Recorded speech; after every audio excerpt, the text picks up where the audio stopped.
Okay, everyone, we're going to go ahead and get started. Thank you for joining this information session on CPT, OPT, and co-op for CEAS students. My name is Kelly Plasbat, and I'm a program manager in UC International Services.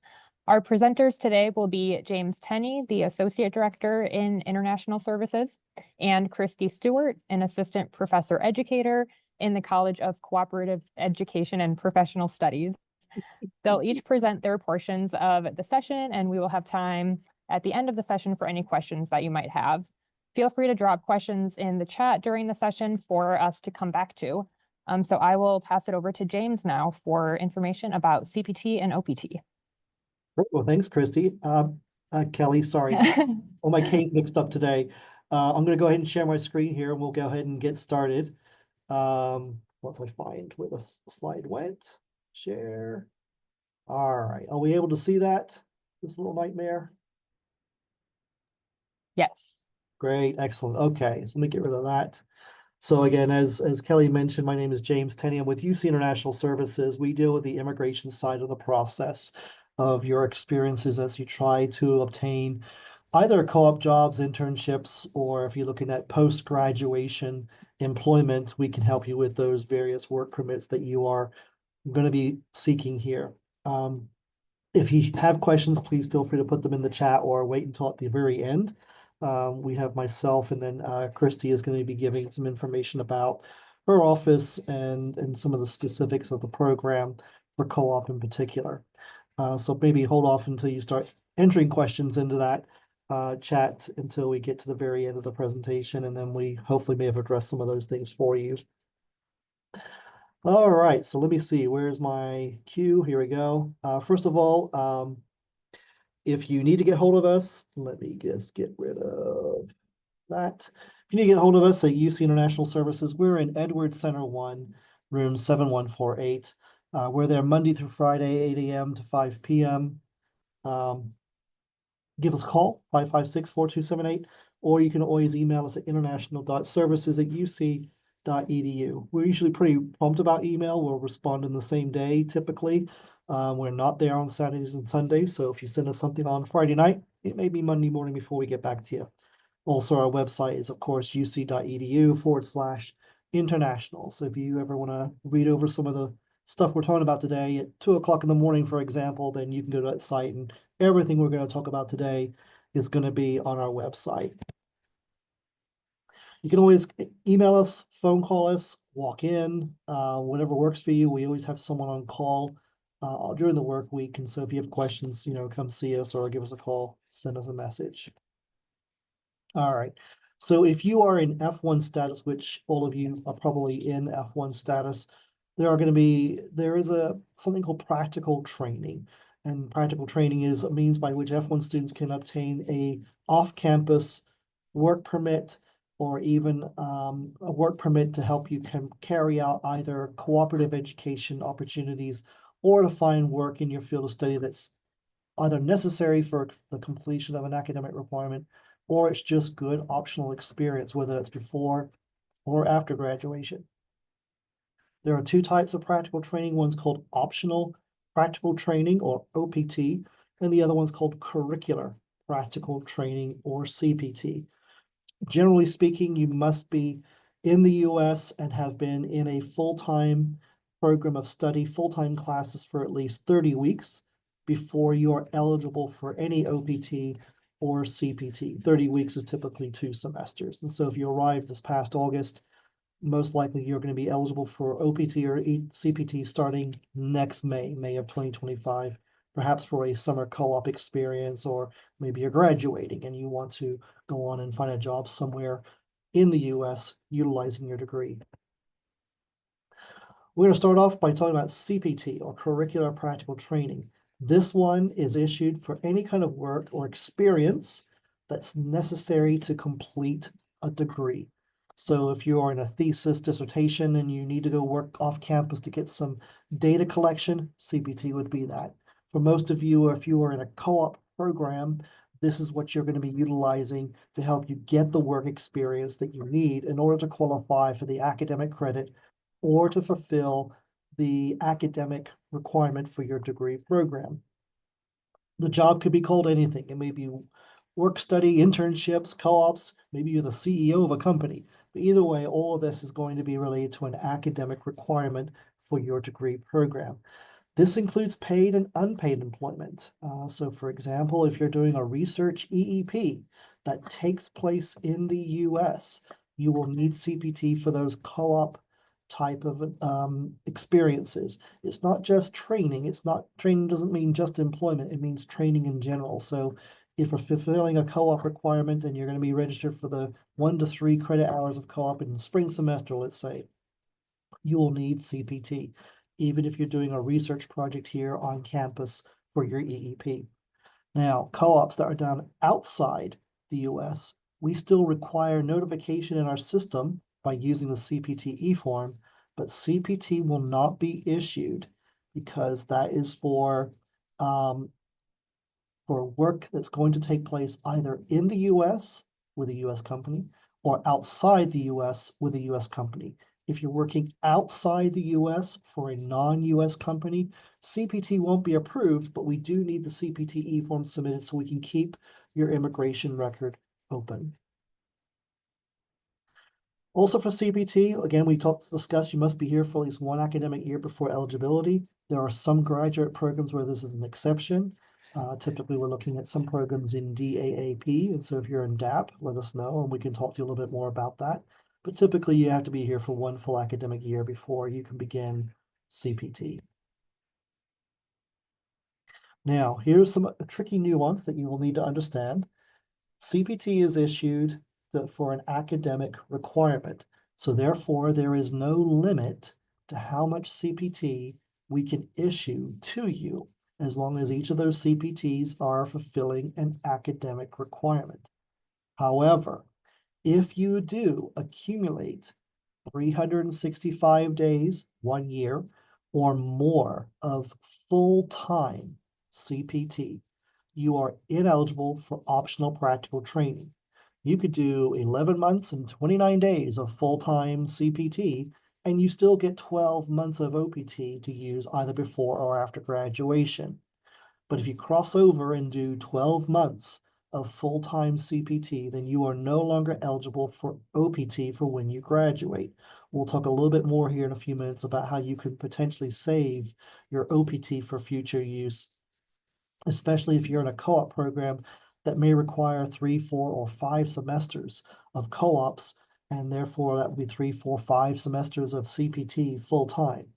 Part-time CPT, which some of our students may be involved in, especially in the College of Business, where they have a part-time internship option. Arts and Science, they have a part-time or either a part-time or a full-time component for 1 semester, fulfill your degree. You guys are going to be okay because this does not affect part-time CPT, does not affect any CPT as long as you're under 12 months of the full-time requirement. Everything, every co-op experience that's credit bearing. So example again, the EEP internships co-ops require CPT if they're taking place in the US or if they're taking place outside the US with a US employer. All right. So how does one obtain CPT? Well, it starts with iBearCats Global, which you all should be familiar with. Submit the CPT form in iBearCats Global and indicate who your co-op advisor is. If you're in a co-op program, if you are in a graduate program, it most likely will be your graduate program director or your academic advisor. If you happen to be in business analytics, it's Mike Nuttall. Just ignore that notation. This was from a presentation that focused on business analytics just a few weeks ago.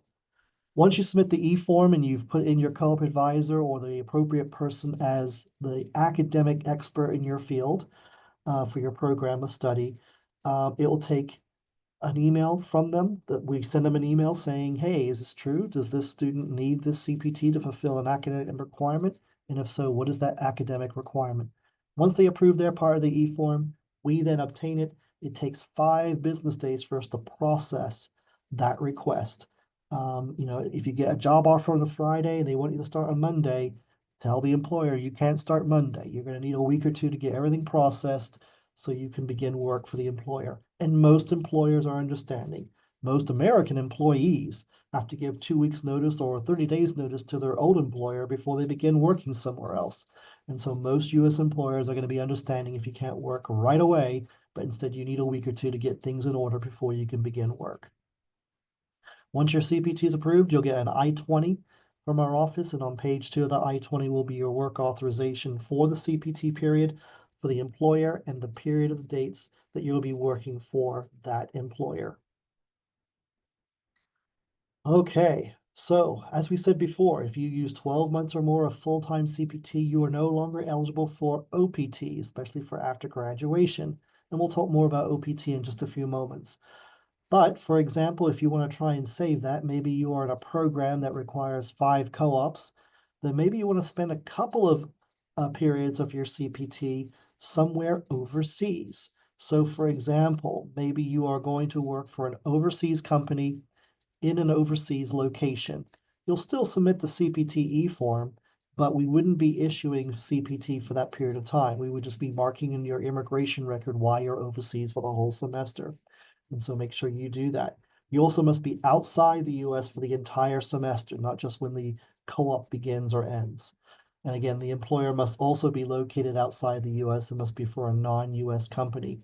If you're doing any EEP while you're overseas, you do not need CPT, but you do still need to submit the CPTE form so we can go ahead and keep your record open.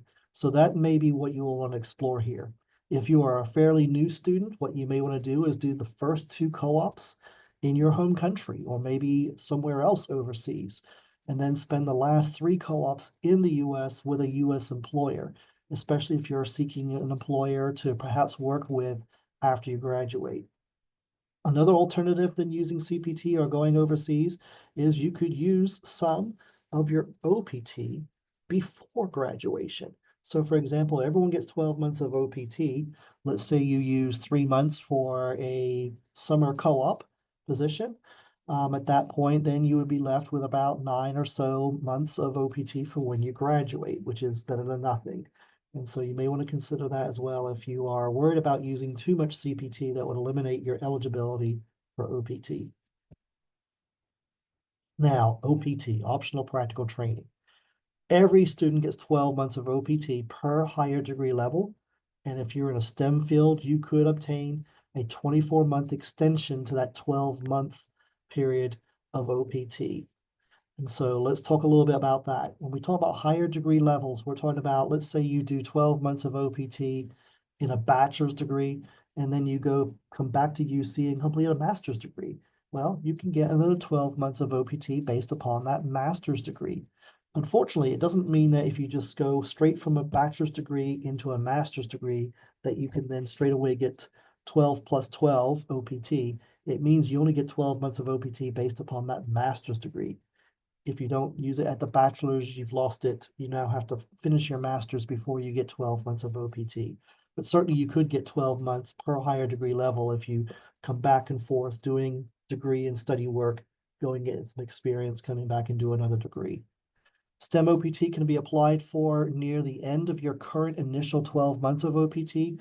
For those of you in a STEM field, as long as you are utilizing your STEM degree for that practical experience and you have an employer that's in something called the E-Verify system, then you'll be eligible to use the STEM extension.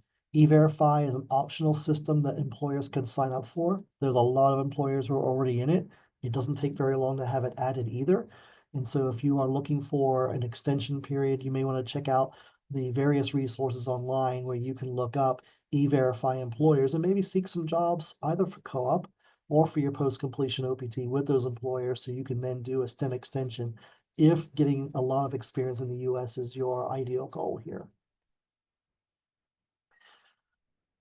OPT is approved on an employment authorization document or an EAD. We'll have a look at one here in just a few moments, and it's approved for a specific set of dates. You don't have to have a job offer to apply for OPT, and it'll include things like your name and your photograph on there. There is a 90-day processing time when you pay for regular processing, $470. If you're leaving things to the last minute, then you could also you still have to pay the $470 processing fee, but then you can pay an optional premium processing fee of $1,685 to have your OPT processed within 30 business days. Now, if you come to see us in September because you're graduating in January, you have plenty of time, and graduating in December, you have plenty of time to use regular processing to get your OPT card. If you're coming to see me 2 weeks before the semester ends and you want your OPT to begin right after your semester ends, then you're going to be looking at premium processing. I say all this just to remind you and encourage you. Again, you don't have to have a job offered to apply for OPT. You just need to know when you're graduating. And if you plan ahead, you can avoid yourself an almost $2,000 fee there and just go with a regular processing fee. If you're working with an employer and let's say you're not on your co-op term, maybe you're in classes and you're wanting to graduate in December and start working for an employer, let them know that you are working on the OPT application process to get your work permit. Tell them it takes 3 months to process, but you've already started the process. That reassures them. Some employers may not want to wait 3 months, but if they know you're graduating and they really want you to get your degree first, that sounds pretty reasonable to me for most employers. And so again, if you're applying for OPT in September, let your employer know you've got this process started and you can start soon after graduation by working with them. To apply for OPT, it all starts in iBearcats Global again. You go in there and you submit the F1 Practical Training application e-form, upload the documents we require. Once your academic advisor verifies that you really are graduating, and that's part of the process of submitting the e-form, it'll take us 5 business days to issue documents you need to apply for OPT. Once you have those documents, you can then view our OPT video on our website that explains how you can then officially apply for OPT with your new materials and new documents that we've just given you to the Immigration Service online. Do not start the online OPT application process with the Immigration Service until you have the e-form in iBearcats Global approved and you have the new I-20 we've issued. Also, you must submit the OPT application with the Immigration Service within 30 days of us approving your e-form, but no sooner than 90 days prior to your graduation date. Feel free to take a screenshot of this to reinforce this. Every semester, we have a couple of students who apply too early or they apply too late and they've lost the fee and they may have lost their opportunity for OPT. We will also include these instructions in with the email we send to you with your new I-20 once we approve your OPT e-form. So submit the OPT e-form first, and then once it's been approved, consult this information and then apply through the Immigration Service for the OPT.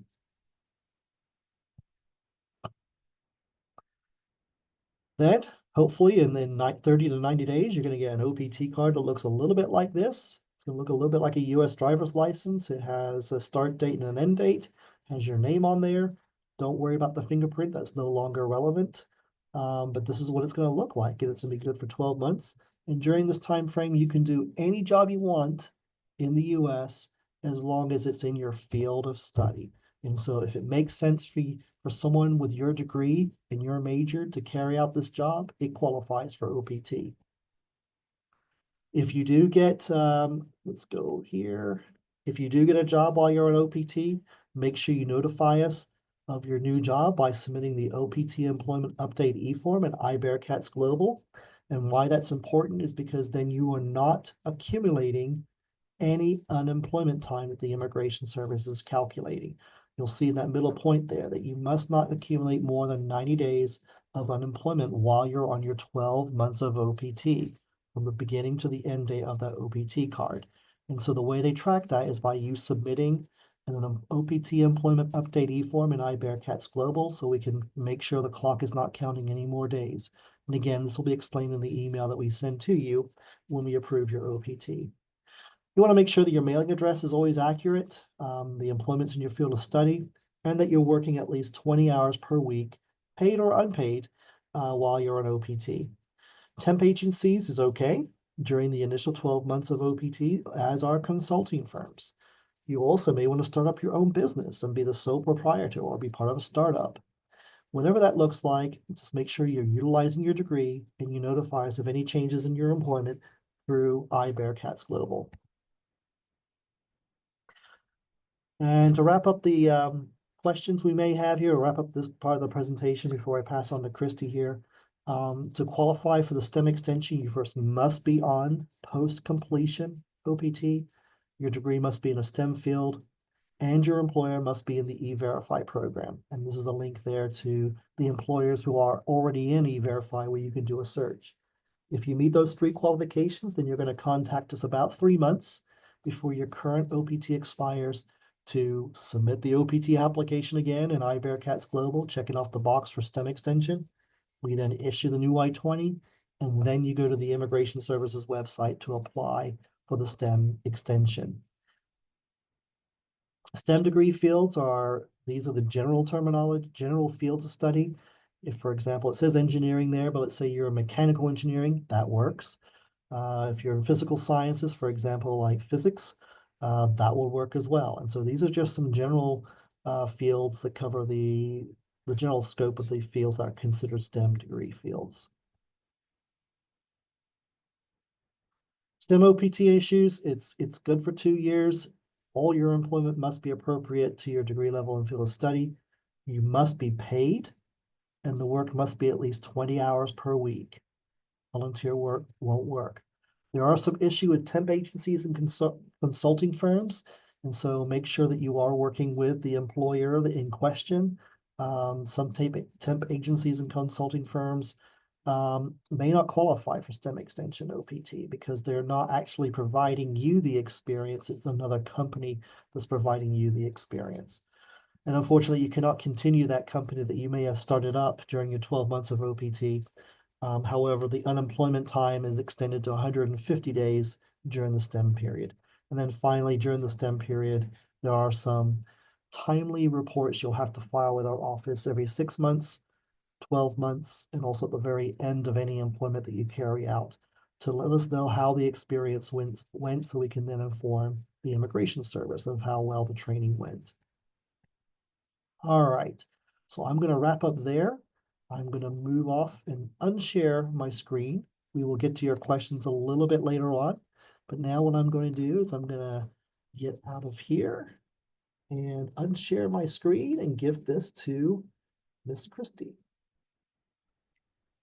All right, and I'm trying to get my screens organized here. Make sure. Okay. All right. So hello, everyone. So as Kelly said at the top, my name is Christy Stewart. I am an assistant professor educator in the College of Cooperative Education and Professional Studies. It's a mouthful and I always mess it up. But basically I'm a co-op advisor and I work with engineering students, specifically mechanical engineering technology and industrial systems engineering students, but the information that I will share with you today is for all engineering students. So I'll just be talking with you about so taking what James shared about your requirements with CPT, OPT, and all of your like work authorization, all that legal information, what does that mean for you and your engineering co-op requirements, right? So you have certain requirements you have to abide by in order for your co-op experiences to count. And so just kind of taking like all that together, what does that mean for you as an international student? All right, gonna go next. All right, so today we'll be talking about like what are the co-op requirement basics? So what do you need to do exactly? Sharing some tips for navigating co-op as an international student, and then talking a little bit about expectations for working in the US. All right, so we'll start off talking about some co-op basics. So, um, you should know this already, but sometimes we don't. It's a lot of things to remember. So, just thinking about like first you have to be eligible for co-op. So, that means you have to be, you have to complete, as James said, you have to complete 30 credit hours or about 2 semesters before you can start your co-op. Per the co-op handbook to graduate with a degree in engineering from UC, you need to do 5 semesters of co-op in most cases. So if you start at UC as a first-year student and you're on track in the curriculum and everything goes pretty well, then you would be doing those 5 semesters. Sometimes it's a little bit less if a student comes in with like a lot of credit and they end up getting promoted to like the second year, or maybe they're a transfer student. And then, so for those students, you would do co-op based on the number of co-ops available to you at that time and point where you are in the curriculum. But again, for most students, it's 5. And your co-op experience to count as a co-op must be full-time. So it's like 35 to 40 hours a week, should be paid, and it should be in engineering. So those are kind of the basics for your co-op requirements.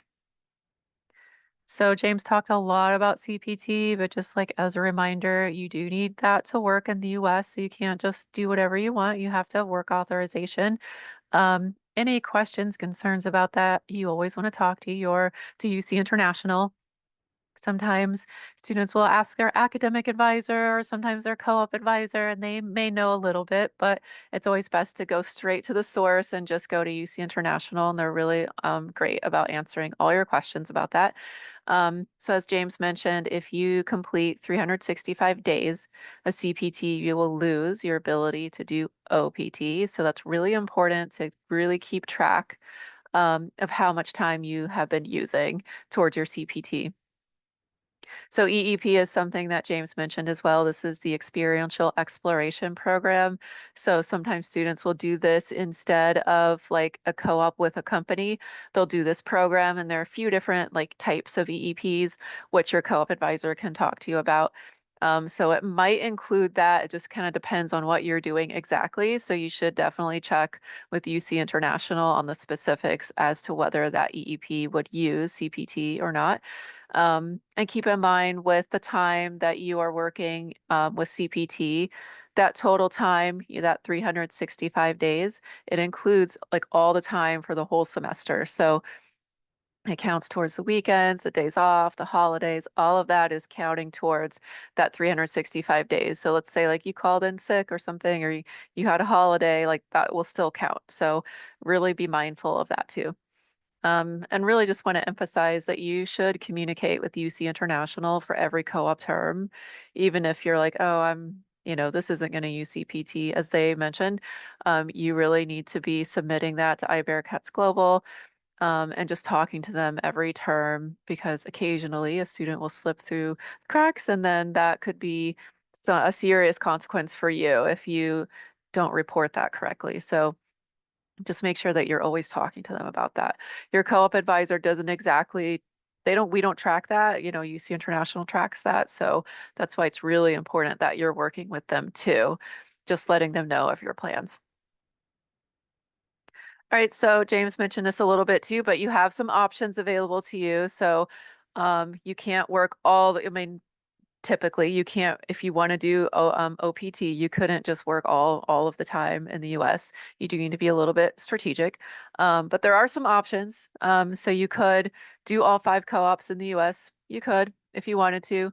And then you go back home, right? Because then you're using all of your CPT time, might be using some OPT time, and then you go back home. Or you could do like a combination. You could do 3 co-ops in the US. A lot of students do this one, and do 2 co-ops in other countries abroad. And then that would open up the option to use OPT after you graduate. And the other option, James mentioned a little bit, you could start to dig into your OPT a little bit. You need to be a little bit careful with that. So it would be a good idea to meet with UC International to come up with an alternative plan. But I will say that a lot of students typically do the second option, which is doing 3 in the US and then 2 abroad. That's kind of more common. Again, that leaves the door open for you to be able to use all your OPT after you graduate. And I would say to you, if you're not sure which one to do, like maybe just like plan to do the second option. So that way, if you change your mind, you could still do whatever you want. You could still go home, or you could use OPT. It keeps everything open to you. All right, so next part is just like how to find a co-op as an international student. So the first step is you could find a co-op in your home country, right? So you could definitely go back home and work, get a job. So as we talked about, at least 2. of your co-op semesters should probably be outside the US, depending on which path you choose. So it's a good idea now to start networking with family and friends. So let's say, I don't know where everyone is in their journey, but let's say maybe you're a first year student, you haven't done a co-op yet, like you want to just start talking with everyone now. So a lot of our domestic students, they're doing that now as well. If they're planning on doing a co-op, like maybe summer or next fall, that is what we're telling them to do too. Like just start telling everybody you know that you are looking for a co-op, you're looking for a job. So you should be doing the same thing as well. You can find out what the job sites are that people commonly use in your country, figure out what they are and start looking at them. LinkedIn is your best bet. LinkedIn is used in like many countries all over the world. Most LinkedIn users are actually outside the United States. So there's a great chance that people are using LinkedIn in your country. So you can use it to connect with people who are working in your country. And you can also ask them for advice, like just, sending them a message and say, hey, I noticed you're working where I'm from. And I'm looking for like a internship or co-op or whatever the term is that's used in your country. And do you have any tips or advice for me? So again, these are kind of the same things that we tell domestic students as well. All right, so we talked about finding a co-op at home, but you can also find a co-op in another country. That's absolutely an option too. A lot of students do this as well. So you can, if there's a country you've always wanted to visit, you could definitely try to get a job there. There's a few different pathways that you can do to explore going abroad to a different country. So the first program we have at UC is called the Worldwide Experience Program. This is linked in the slides, but if you go to uc.edu and just search that Worldwide Experience Program, it'll come up.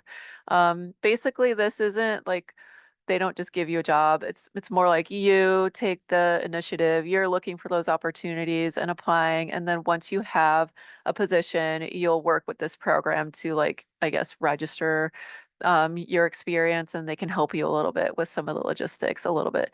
But again, this program will take place outside the US and outside your home country. So if you find a job in your home country, you wouldn't use this because you're just going home, right? Let's say like you're from India and you find a job in England, then yes, you would go through this path and utilize this program. So another option is called the International Co-op Program, or often referred to as ICP. You might hear that referred to a lot. This is a very popular program with international students and domestic American students too. So this takes place over 2 semesters, particularly in your last 2 rotations. So your co-op rotations 4 and 5. Which is the spring and summer consecutive rotations leading into senior year.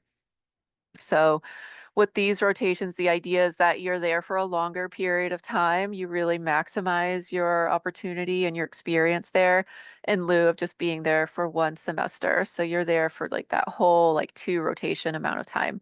There is a GPA requirement of a 3.0 minimum. There are other language and class requirements for their certificate. So maybe let's say maybe you speak one of the languages there, then you could just talk to the program director about those requirements. But there are a few other like preparatory classes that you would take as well. And then you do receive an actual certificate for participating in the program. So there are opportunities in languages like German, Japanese, French, and Spanish. So it's a really great opportunity if you're interested in doing that. And in that program, they do help you a lot with finding the job. So that's kind of a nice addition to that as well. They do support you a lot with finding positions, and they have partners that they work with normally that will take our students. So that's a more of a structured program. All right, another option, this is newer, is called the Global Research Labs. So this takes place over 1 or 2 semesters, so it just kind of depends.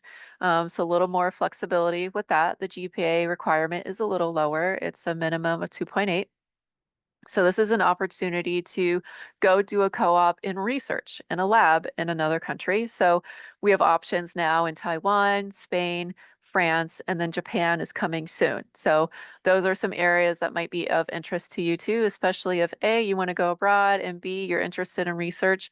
This would be a great opportunity to explore. All right, so those are your options for going abroad. So a lot of different things you can do. You can go home, you can find a job somewhere else in another country. You can go through ICP, you can do research. So lots of great opportunities there.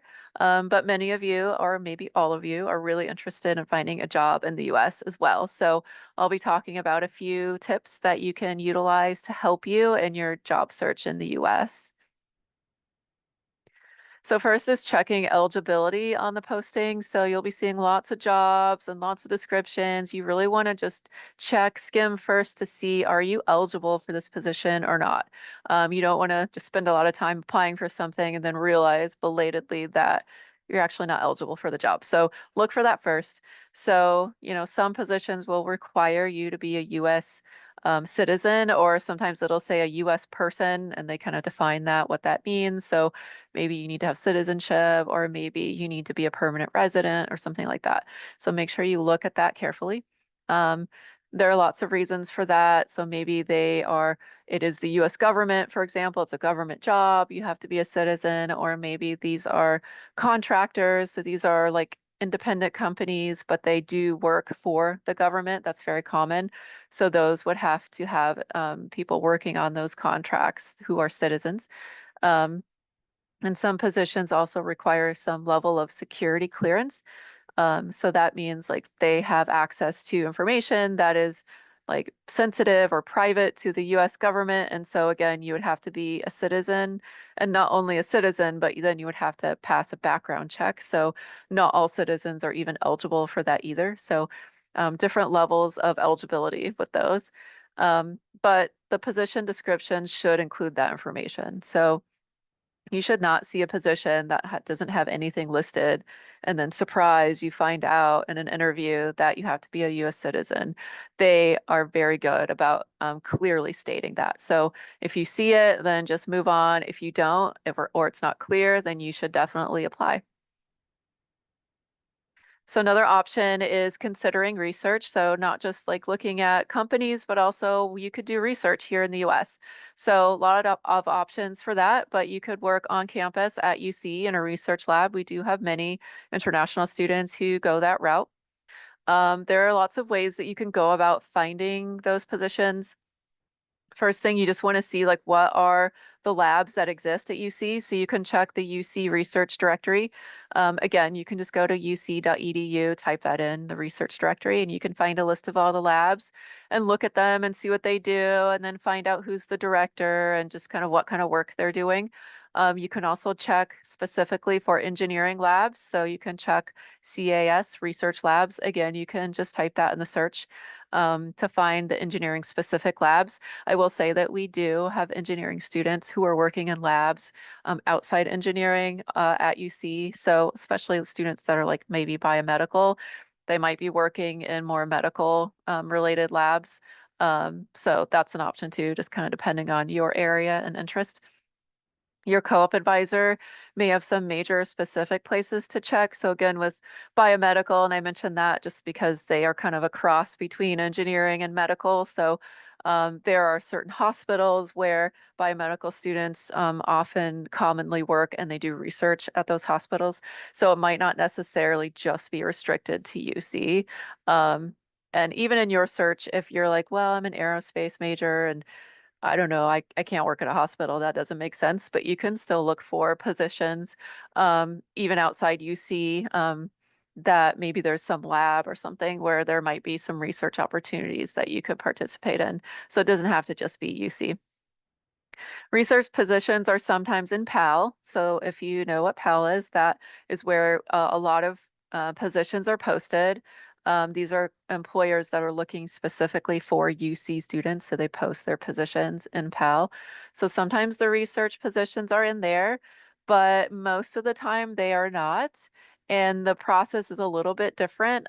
You have to take more initiative. So that's why I mentioned like see what the labs are, see if there's any that you're interested in, find out who's the head of the lab, who's the researcher for that lab. It should be listed there, and then just send them an email and introduce yourself. So you're pretty much going to use your elevator pitch, just saying who you are, a little bit about your background, attach your resume, ask them if, they have any opportunities for maybe a co-op student to help them in the lab for X semester, whatever semester you're looking for, and then just go from there. So sometimes they don't respond and other times they do. And they might say, oh, I never thought about having a student, but that's a great idea. Let's talk about that. So it's kind of you are taking the lead a little bit more in that option. But again, there are many international students and domestic students who are doing research who are following that path.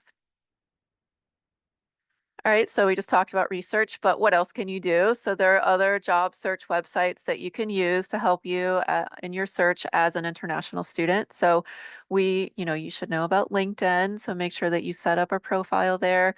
You can search for positions there, lots of co-op opportunities. You can connect with UC students and alumni. That's a really great strategy too, just to get connected with those students, maybe people from your country, just asking them for tips and advice. Where do they work? And you can also connect with recruiters too for companies.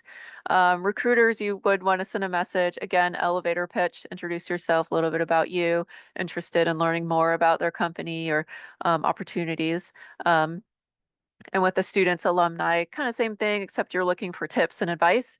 And then usually through those conversations, you might end up getting leads on positions. So that's why networking is very important and powerful. You can also use Career Shift. This is a resource that UC is partnered with. It's a paid resource, but UC pays for that for you. So you log in with your UC credentials and you can search for job positions and also connect with companies. And the nice thing about this resource is that companies have listed their actual emails there, so you can email them directly. The only downside is it's just up to the company to update that, so they may or may not have updated info. So, you may have to email a bunch and then see if maybe some respond and maybe some don't, but it's still a good resource to utilize. You can also use Going Global.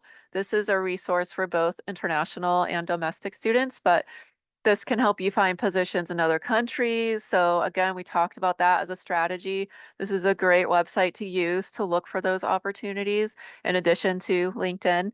But you can also find positions as an international student here in the US. So those companies who are posting there will be international student friendly. So that's a great resource for you. A couple other resources as well. My Visa Jobs, H-1B Grader. These are websites where you can find companies that are friendly and open to hiring international students. So basically they have hired for H-1B, which is like way later on down the road. But if they're open to that, which is very difficult and an investment and a risk for companies, if they're open to that, then they would definitely be open to you when you already have work authorization. So that's a great tool just to help you figure out how to target those companies. And of course, Handshake. So as a UC engineering student, you should be using Handshake very heavily. So lots of positions in there. But for you as an international student, you can use a filter. So if you go to job postings, then go to filters, then go to candidate qualifications, and then just check all the apply. So it has like CPT, OPT, it has some other things in there too. The only thing I would say is like use the filter sometimes and then take it off sometimes too, just because some companies might be open to hiring you, but they just don't check that when they're submitting their job to Handshake. Maybe they don't know what CPT means, or they just didn't notice it. So you might not be seeing those opportunities. So just take it off, turn it on, just kind of play around with that a little bit. There are many companies that don't know how to hire international students, so they may not know that they could check that box. So it's always good just to be open as well. All right, so now we have to talk about this. So this is something that comes up a lot with international students, especially you'll see this on applications. So these are questions about sponsorship. So it's a common question to see. it stated on an application, do you need sponsorship now or in the future? So this is a little bit tricky to answer, right? Because like now, do you need it? No. In the future, maybe you might think, no, I'm going to do OPT, but what about after OPT? Hypothetically, theoretically, yes, at some point you would need sponsorship. So the way to answer that, typically what we kind of ask you to say is yes, yes to that question. It's important to be upfront about that. We've had incidences where a student said no on that question, and this happened more recently, like maybe last semester or the semester before, where a student said no, and then the company ended up finding out that they're actually an international student, and then they said, well, we're taking your offer back or we're sending that. No, you can't work with us because you said no. And it's actually yes. So, and then they were kind of mad and they were like complaining to us. And so it just kind of creates a bad experience all around. So, really bad experience for that student for sure. It's a company was like mad about it. And then we're trying to like help salvage that relationship. So, just make sure that you're very clear and honest. You just don't want to waste their time or yours. They will find out eventually, right? When you start working there, they will find out.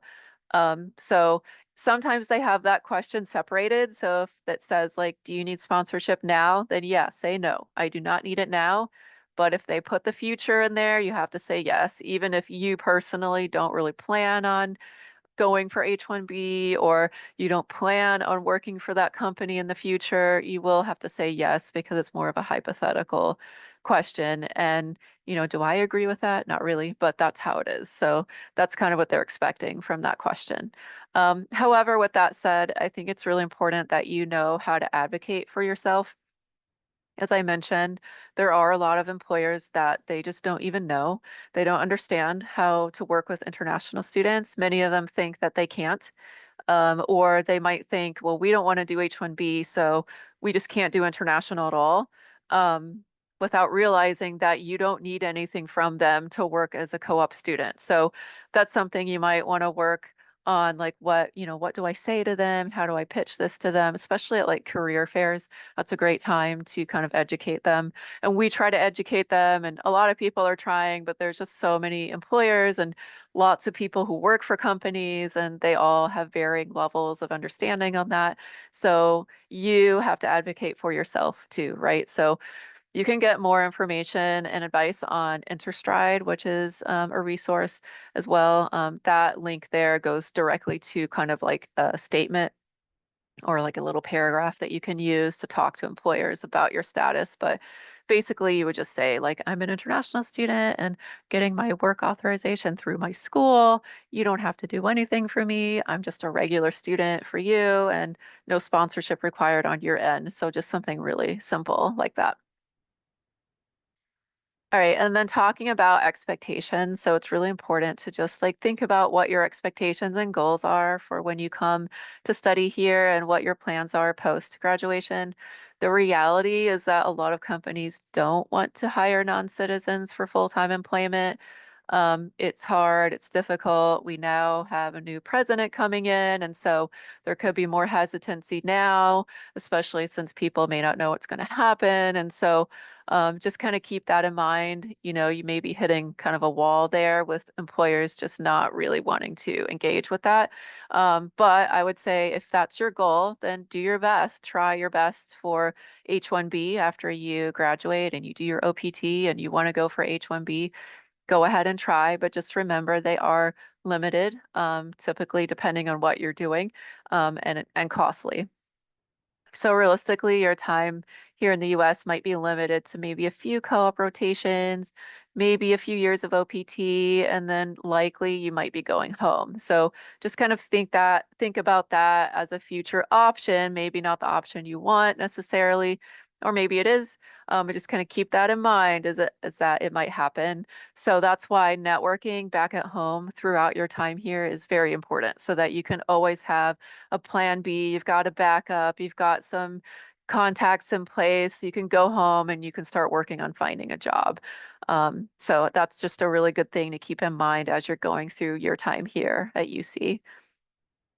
So just kind of want to close out to talk about your support team. So lots of people here to help you. So your academic advisor, definitely a great resource. They help you with all your academics, classes, registration, all that stuff. Co-op advisor, someone like me, we're teaching your PD class, the co-op courses.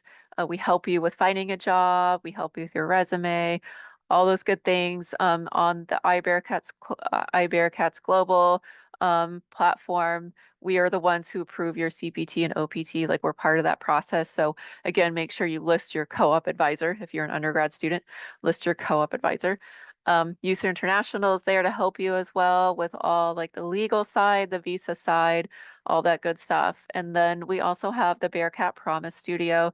They kind of help in addition, like a supplement to your co-op advisor. They do a lot of the same things, but they do have international student resources specifically as well. So they're a good resource to check out too. And that is it for me. So we can open it up for questions now. We have a few minutes remaining, but I just wanted to say too, if you wanted more support, you can follow up with your co-op advisor. You all have an assigned co-op advisors. You can reach out to them.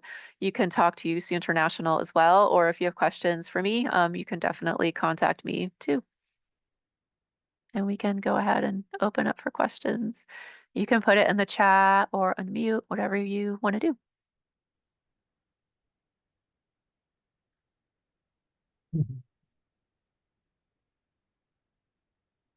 I think we've put them asleep.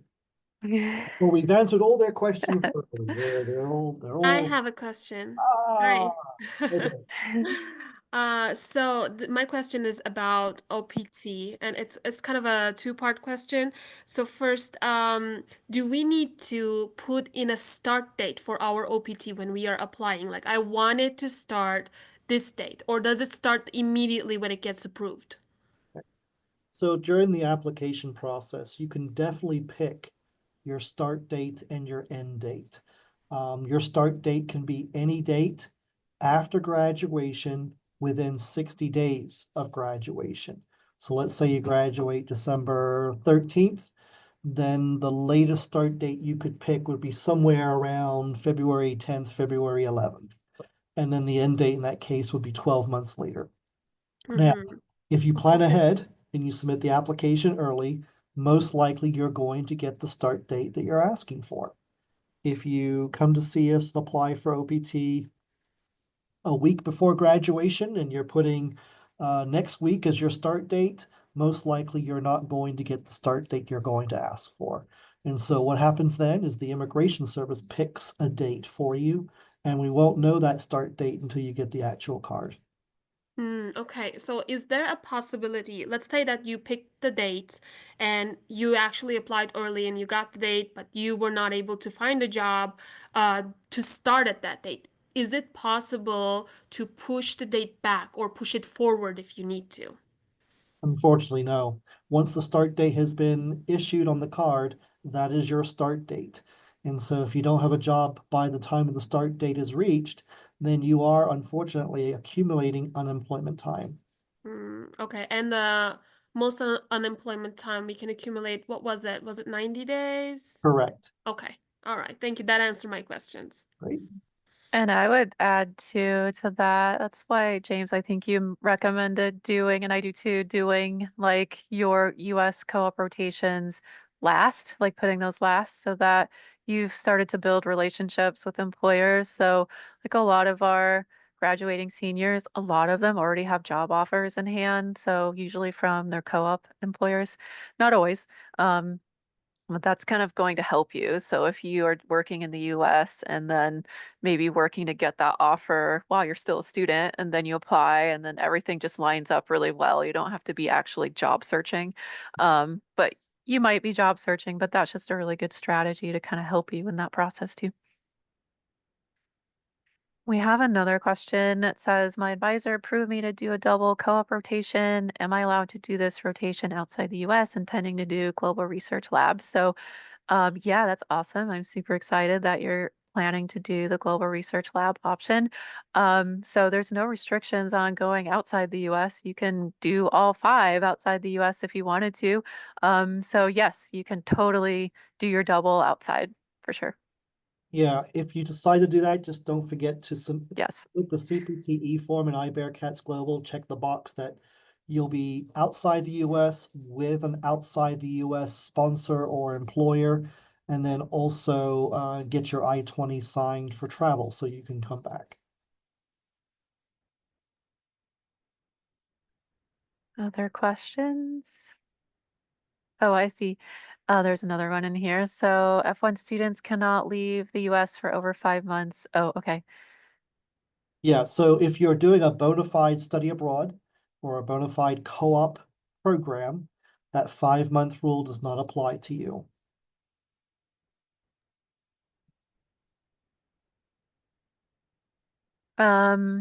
Okay, and yeah, Min, I would just say like it sounds like that 5 months is more like you just want to take time off or something. So, and yeah, so that's kind of what that's about. So Sumit says for an MS student, can we work on CPT on summer semester and also do project defense during the CPT? If I understand the question, yes, so if the CPT is meeting an academic requirement, let's say your capstone, not every capstone requires employment, but let's say your capstone research is necessitating you working somewhere off campus to gain data or experience to complete the capstone, then at some point you're going to defend or finish your capstone project. Once you do that, then the need for CPT does technically end because there's no longer an academic purpose for the CPT. Did that make sense? Did that answer your question, or did we misunderstand the question?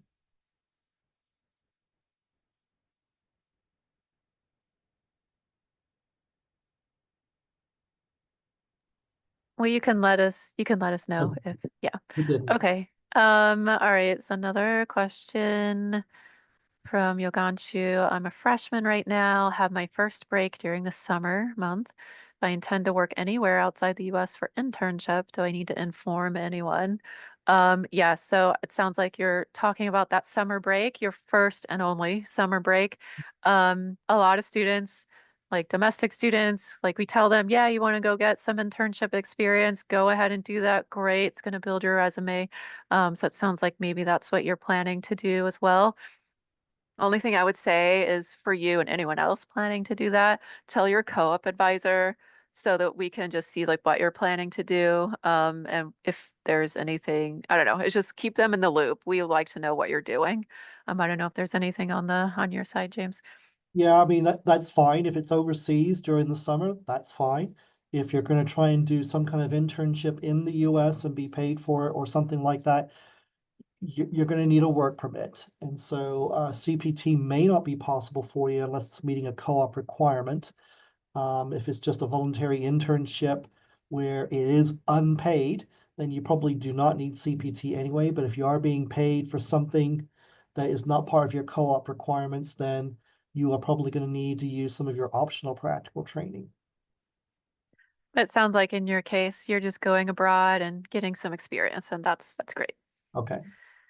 All right, and Kelvin says, would it be possible to do a double co-op rotation outside the US for 2 semesters? Yes, I think we answered that one further up, but yes, you can definitely do that. That's a great strategy, and I think James said just make sure you submit to iBearcats Global. All right, and we are at time. So if you have other questions, definitely let us know, or let your co-op advisor know. We're happy to help you. But yeah, just thank you so much, everyone, for coming. We're always happy to help you all out. I always enjoy talking with all of you, and James is awesome with all his awesome and amazing information and sharing his time with us too, and Kelly as well.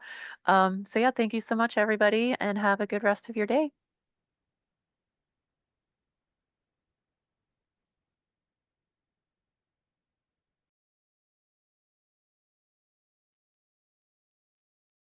I'll go ahead and close it. Thanks, Kelly. Yeah, thank you.